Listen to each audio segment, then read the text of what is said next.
Okay, so this is going to be another short one.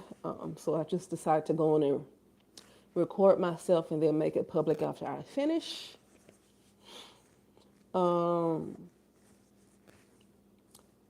so like the title, brown women. I'm feeling like brown women are in a speck of trouble. Let me go walking. My little girl is craving attention. You hear her in there. She's craving attention. So I feel like brown women are not individually. I'm talking about as a collective in United States of America, especially not individually. I really feel like brown women did themselves a huge disservice.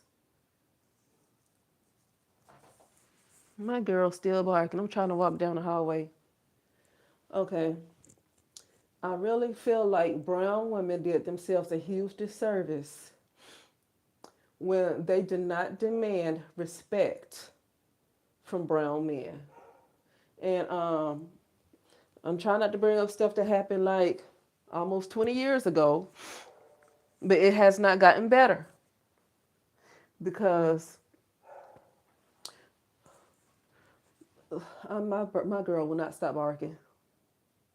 They already were being disrespected through the music, okay? We got that. But even though they were being disrespected through a lot of the music, it didn't really get to the world like that, right? Even though within the community brown women were disrespected, it really didn't, the message didn't get across to the world how undervalued brown women were, specifically by their own men. Now, I'm going to have brown women, they're going to have to take accountability because people do treat you how you allow them, and that's just a fact because you have to admit that you have some control. Now, if some things are out of your control, but at the same time, you do have some control. And I feel like brown women had some control over allowing a group of people to consistently disrespect them over the decades. I feel like there needs to be some responsibility taken in that because then we get to YouTube 2006, and I'm talking about the start of YouTube, 2006. You have this guy named Sergeant Willie Pete that came before Tommy Sotomayor, right? And he used to make video after video after video talking about brown women. And it just so happened one of these guys that used to listen to him went to college and unalived a young lady. What's her name? Asia something? Her name is Asia something. I forget her name, but her name is Asia something, a brown lady. It seemed like she was kind of popular. And it seemed like it seems like this guy wanted a woman who was out of his league. And see, that's the problem is some of these people want somebody else who is out of their league. Even women too can want a man that's, it might not be out of their league, just somebody who's not attracted to them back. But in this case, this young lady was out of his league. Like she probably was a popular girl. She was a very good dancer. She had an outgoing personality. Everybody liked her. And he probably was the weirdo that people thought was just, oh, what's wrong with him? Okay. So he was the awkward guy and she was the popular girl and he couldn't get her. So he unalived her. Her name is Asia something, but it's a brown lady. She was brown. Pretty girl.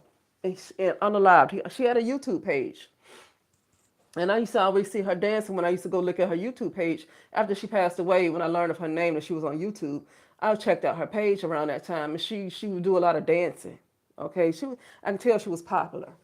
Okay, and so and it turns out that guy was a follower of Sergeant Willie Pete.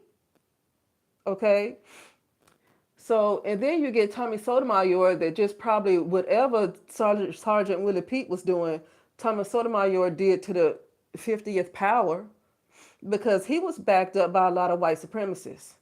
And he had a lot of large corporations sponsoring him, like KFC was sponsoring him with his rhetoric about brown women. He got paid. He literally got paid. And that's from what he said because I saw him come in somebody's chat talking about, that's what he gets paid to do.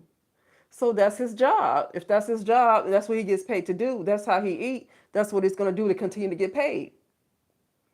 Now, I want to say that people are shutting the mouths of anybody who have anything to say about, a certain person who was unalived on December 10th, 2025. But you have people that have been allowed to go online and say some of the most horrific things about the collective of brown women, and they get sponsored by big corporations. Okay? But see, brown women had the opportunity when they saw that to say, listen, this ain't gonna work out. When I started, before I heard of Tommy Sotomayor, I used to watch the Hebrew Israelites. And I learned of Tommy Sotomayor from listening to the Hebrew Israelites. Okay? And I only thought the GMS was it, I forget what that stands for, but GMS, the Hebrew Israelites, they really hated brown women. And so I never watched them. I used to only watch Israel United in Christ. Isn't that what it is? Israel United in Christ? Yeah. And I used to watch their teachings around 2014 with Bishop Nathaniel and all of that. And I used to like their teaching. And when they used to talk about what brown women do, they kept it balanced between correcting brown men and brown women. I always saw them keeping it balanced, so it never bothered me. And then it got to a point where it was no longer balanced, and they started bashing brown women. I used to watch this pastor who passed away, so I don't have anything to say about him, but I forget his name now. Sometimes I remember these folks' names, but he was a pastor that passed away. And he was starting to talk about who the real Hebrew Israelites were.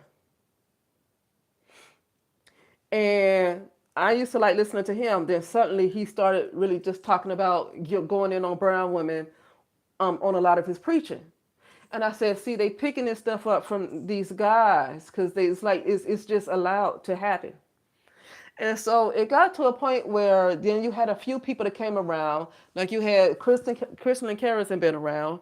You had other women content creators that was around, that was pushing back against the brown men. Okay, you had them around. Okay, I remember Cerebral. I remember Successful Ladies Live. Who else? And I'm talking about around that time, like 2014, 2015, 2016, 2017. I'm talking about that time.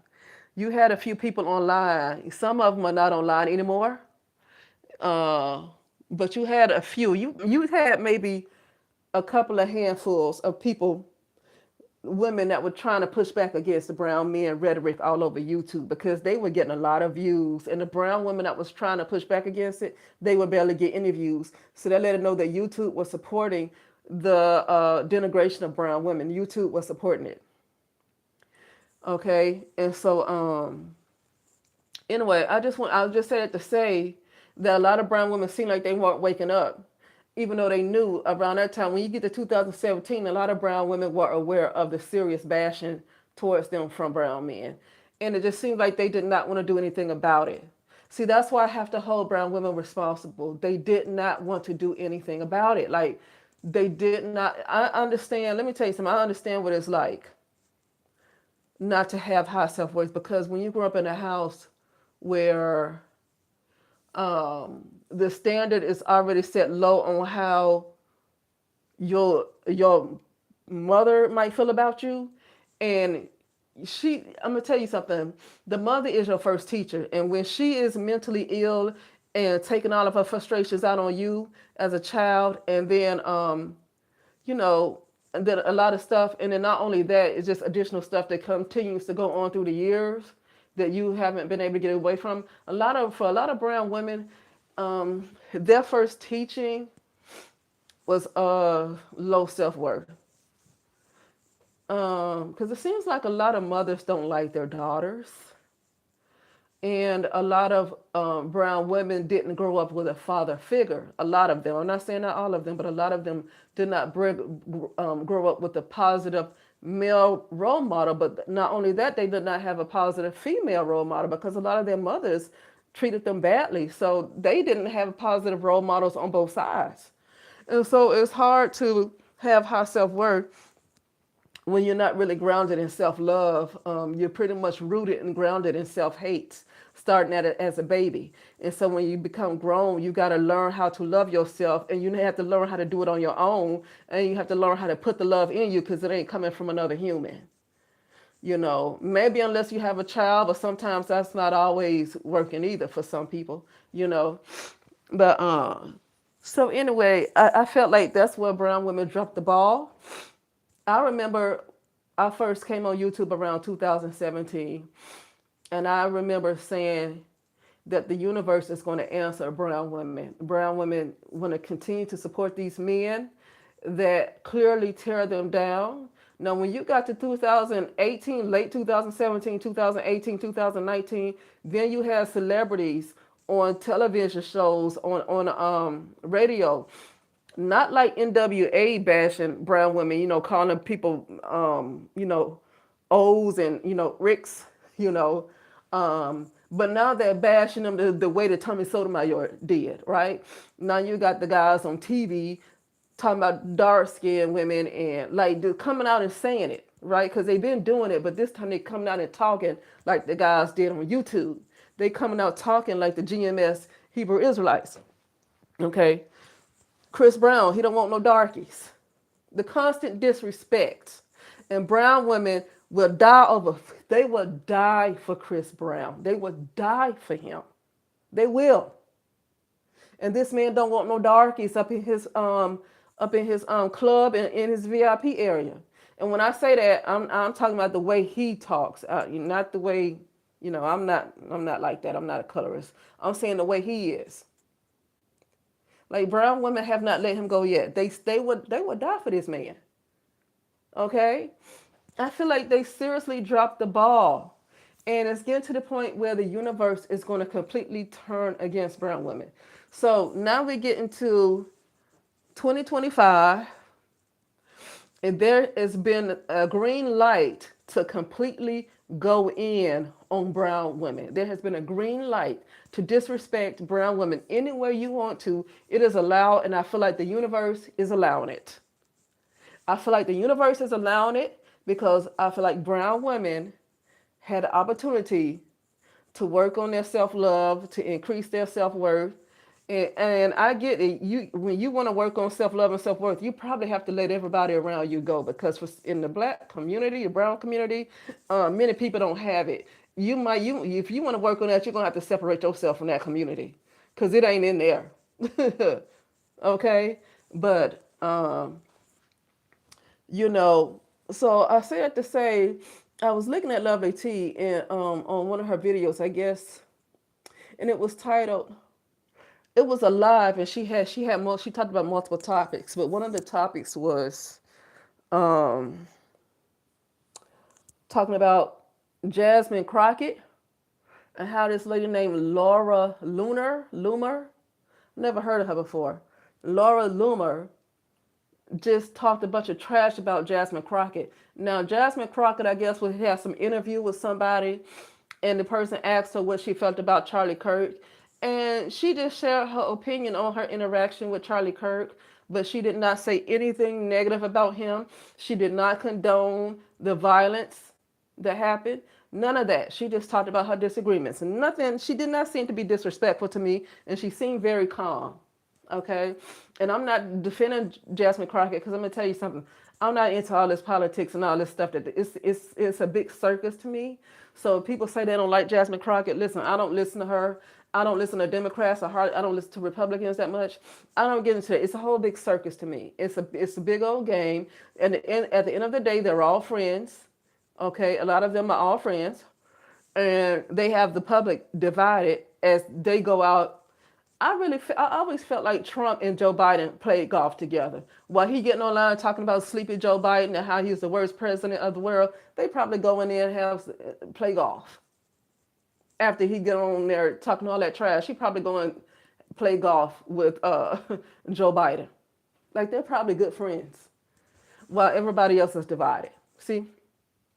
So I never got into that. So I don't know what kind of person Jasmine Crockett is, but I know this person, Laura Loomer, was allowed to get on, I guess it's Twitter, and say it breaks my heart.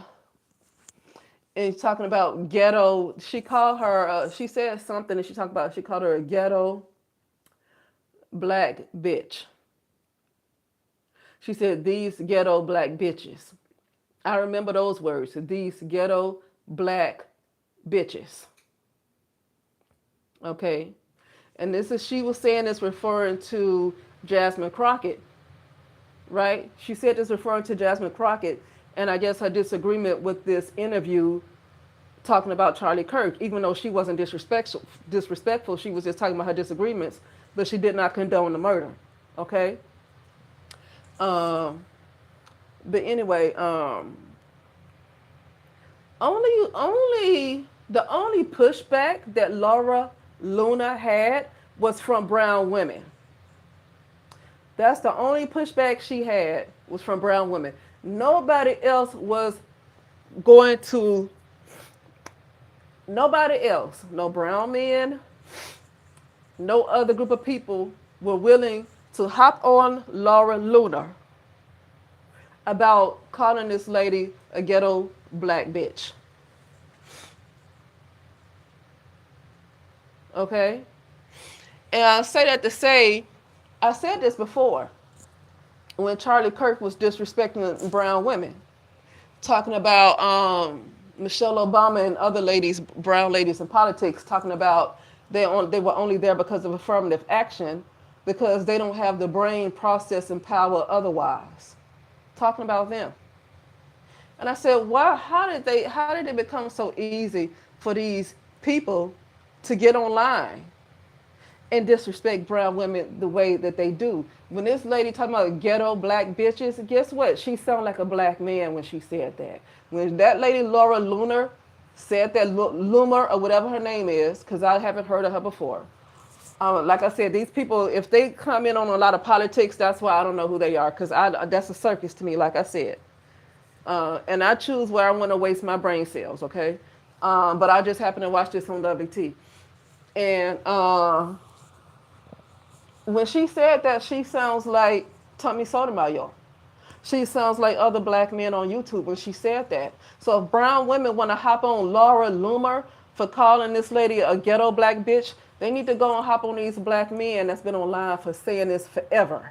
But they won't do that. They continue to support these men no matter what. And I know some people are going to think I sound divisive, but I'm telling you right now, the fact that these people are allowed to continue to disrespect brown women and get on Twitter and call it these crazy black bitches, and nothing happens to them,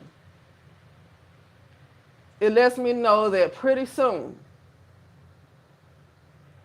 the universe will completely turn against the collective of so-called black women, because I'm going to have to say black women. Because the universe, I keep saying brown women because I just don't like to say the word black, but I'm going to tell you this. The universe recognizes this group of women as black. I'm just going to say it like that. The universe recognizes this group of women as black women. Okay? And this group is under attack. It's been under attack. It's going to get worse. Because brown women collectively should have been cut everybody else off who don't support them and put their energy in themselves. They should have been took their power back and not support people who are not supportive of them. They should have been done that. But they want to keep supporting the Chris Brown, so no matter how much he has disrespected brown women. They keep wanting to support all these people, even Cardi B. Like, it don't have to be a male, even Cardi B. Brown women live for Cardi B. This lady called brown women roaches and all kinds of stuff. Brown women live for Cardi B. Okay?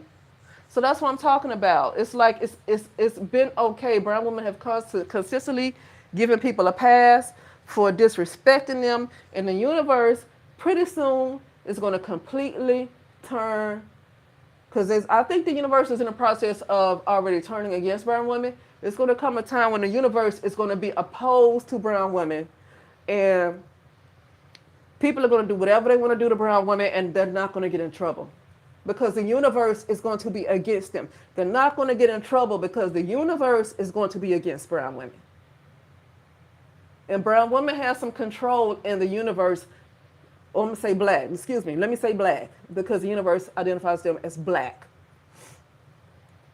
Um,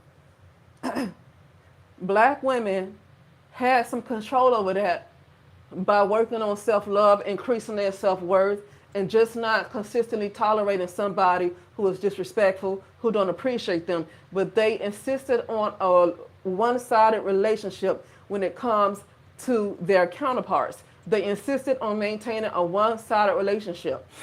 Okay? And so because of that, the universe is at the point of being completely opposed to brown women, and people are going to be able to do whatever they want to do, and they're not going to get in trouble because the universe is not going to be on brown women's side anymore. Now, you might have an individual woman that might be okay. See, individuals might be okay, but I'm talking about as a collective. It's going to be a mother sucker. It's going to be a mother sucker. And I said this was coming in 2017. I said this would be coming. And I feel like it's going to get worse. I don't know, probably by towards mid next year, it might really go down for brown women. It might really, really go down. Okay? But anyway, but it's up to brown women to demand respect. It's up to brown women to teach people how to treat them. It's not too late to teach somebody how to treat. It's not too late to get self-love. And you know what? I decided that it's time for me to save up whatever I can and take off a few months to work on myself. Okay, to work on myself. Because it's very hard to do when you're consistently working and busy. Now, if you don't got the money, that's fine. But I mean, when you do have the money and you're able to save up enough have a piggy bank or something, and save up over a period of 6 months to 7 months, and put some money away so you can make sure you have time to yourself. Put some money away to make sure you pay your rent or whatever a few months ahead of time or whatever, to the point where if you need to take at least a month off or at least 2 months, at least your rent will be paid up to like 5 months or whatever. So you'll have a chance to remake your money again and you won't be broke. Now, I agree with what some people said, where some of us need to be entrepreneurs. Now, that's not for everybody, but for some of us, we can do it.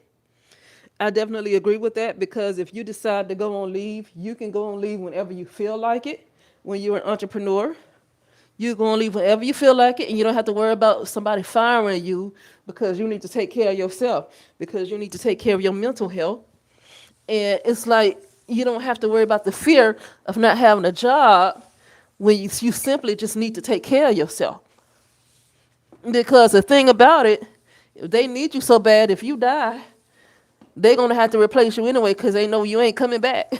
Okay? Like, they're going to tell me how they need you, but if you die the next day, they're going to have to find a way to replace you anyway, because their business will not shut down.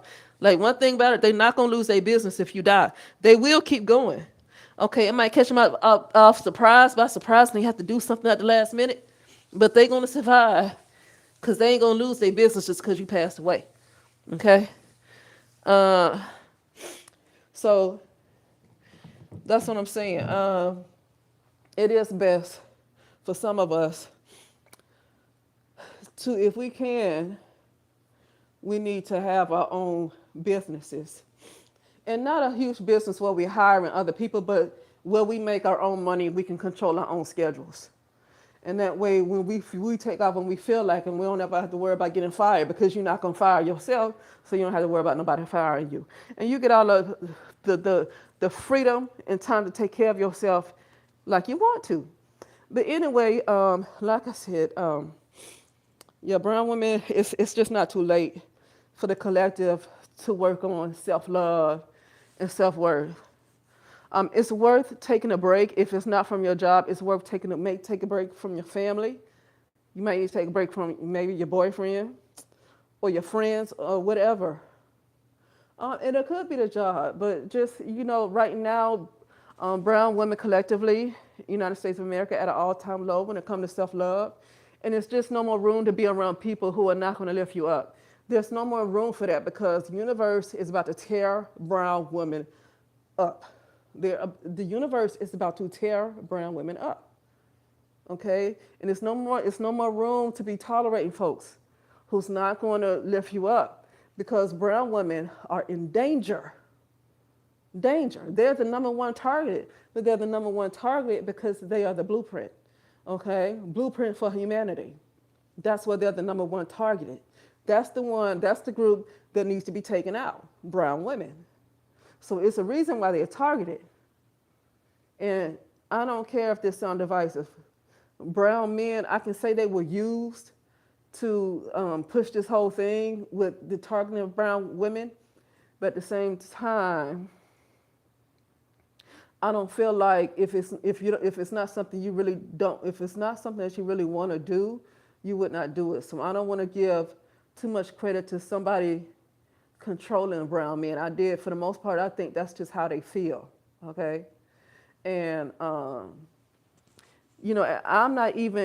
don't even care about some brown men that might want to feel like I'm divisive by saying that brown women just need to work on loving themselves and increasing their self-worth. Because brown women, listen, everybody and their mother and their grandmother would agree with me when I say brown men have lifted up white women far more than they have lifted up brown women. I think everybody would agree with me on that. You don't really see a time where they lifted up brown women, but you will see so many times where brown men lifted up white women and they were willing to die for white women. You see that a lot. Okay? They just refuse to lift up brown women the same way they lift up white women. They refuse to do it. And for that reason, you're going to have to separate from people who pull you down. And so you might have some brown man that's a good husband to his wife, and he'll try to gaslight brown women into tolerating the collective of brown men because he just happened to be a good husband and family man. That means the brown women need to tolerate the disrespect of the collective of brown men. And I have to get away from a person like that too because they don't understand. Like they're willing to put you in a line of fire just for their own image. So I don't even like that person either. I don't even trust that person. I don't care how married he is or a family man or how much he take care of his wife. The fact that wants to put the rest of brown women in the line of fire, knowing how they have been treated, I give that kind of person the side eye either. I don't care what kind of good husband he is. I give him the side eye. Okay, but yeah, it's time for brown women to really, really work on themselves. It's time for brown women to let people go who do not support them. It's time for them to seriously work on self-love. Seriously work on it. And even if it's your mother, if your mother's not giving it to you, you got to say the deuces to her. Like, it's no more time for people who's not lifting you up. Because like I said, brown women are in danger. And you can say, well, they don't have to, they don't have to pat me on the back. Well, okay, don't pat me on the back and I won't pat you on yours. I don't have time for you. Brown women are in danger. Like, do you get it? You are seriously a target. You are seriously a target right now. And you don't have time for people who ain't messing with you, who want to put you down. You ain't got time for that. You don't have time. You have to focus 100% on yourself right now. You see what happened, 350,000. They say 300,000. I thought I heard 350,000. Brown women were let go from their jobs in the first 3 months of 2025. And there was no outrage over that. No outrage. Nobody cared. Nobody cared. I don't think brown women cared. Because had that been white women would have got together and strategized. They would have came up with something. I don't think brown women did not. Because you know what? It does no good for one brown woman to say, we need to do something. Well, if you by yourself, it ain't going to happen. It needs to be a collective. Because a collective of white women would have came together and said, this ain't going to work out. But I didn't see that with brown women. There's no outrage. If it's not even coming from brown women themselves, it ain't going to come from nobody else. White women get what they want because they raise their doggone voices. And I get that brown women speak up too, but I don't feel like they speak up for themselves because they don't want to go against their own counterparts. I see the biggest problem with brown women is they don't want to go with they don't want to go against their They do not want to go against their counterparts. But that has been the biggest problem all this time. These men have opened up the door for everybody to come in and take a smack at brown women, and they are not going to protect brown women. They already said they're not going to do it. Brown women don't care. They insist on just being there for the community, even though the community is not there for them. They don't care. They won't listen. And like they're at a point of the universe about to take them out. It's not going to take out all of them, but it's going to be a lot of them that's going to be, it's bad things going to happen to a lot of brown women to the point where it's going to really, a lot of people are going to know about it because it's going to be so extreme. It's going to be so extreme what the things that's going to come for brown women. Okay? So like I said, I get that a lot of people didn't grow up with love in their house. They were always put down, molested and all that stuff, and other bad things too. Ritual abuse. Lots and loads of witchcraft in the black homes. Loads of witchcraft that people don't even know about. Okay? And so, and a lot of brown men are warlocks. I'm sorry. Like, I was listening to one guy, and he was saying that brown women were getting up in his inbox saying that, why am I having dreams about this person that, this guy has collaborated with, and that's Q Reeves. Q Reeves was talking about how brown women were talking about, he invited some other guys on his platform, and they like collaborated, I guess. And brown women were talking about how they were just having dreams about these guys, and it seemed like it's weird dreams about these different guys. See, these guys are warlocks. These guys are warlocks. These guys, I feel like a brown woman's biggest enemy. I'm at the point of feeling like brown men are brown women's biggest enemy. Okay? Now, I can say you were your own biggest enemy because nobody can really stop you but you. But besides you being your own biggest enemy, brown men, I feel like, is a bigger enemy to brown women than anybody else. Because it's a lot of brown men are warlocks. Brown men are warlocks. I don't know why people want to take for granted. I don't know why people want to think that brown men are dumb. I don't know why they want to think that. But a lot of brown men are warlocks. Okay? I mean, I just learned that from my own brother. From a very young age. They can take your energy, and sometimes it can feel like it's taking you a long time to get into purpose and get into your dream and do what you want to do and get on your feet, because you might have a brother that has siphoned your energy and you don't understand it because you're not the warlock he is. And sometimes they're a warlock without even knowing they're a warlock. But when they do know they're a warlock, when they do know that they are a warlock, I mean, it's terrible, okay? And my brother knows that he's a warlock. He knows what he is. He is powerful. And a lot of brown men are powerful just like him. And they do siphon, oh, here go my dog again. They do siphon brown women's energy, and brown women do not get it. They do not get it. A lot of them cannot get to where they want to be. They feel like they're not thinking straight. A lot of people are taking their energy. The reason why it's hard to rise up because too many people are getting in. And other than that, United States make people ill. Just being in the United States alone makes people ill. And that's anybody who leaves the United States. I don't care if they white, black, Latina. Once they leave the United States and go somewhere else and come back, they get sick. So the United States is just a bad environment. United States of America, I feel like the spirit of death is on the United States of America. I feel like the spirit of untimely death is all over the United States of America. Okay, more than other places. And so that makes it even harder. Okay, but anyway, that's it, and I will talk later.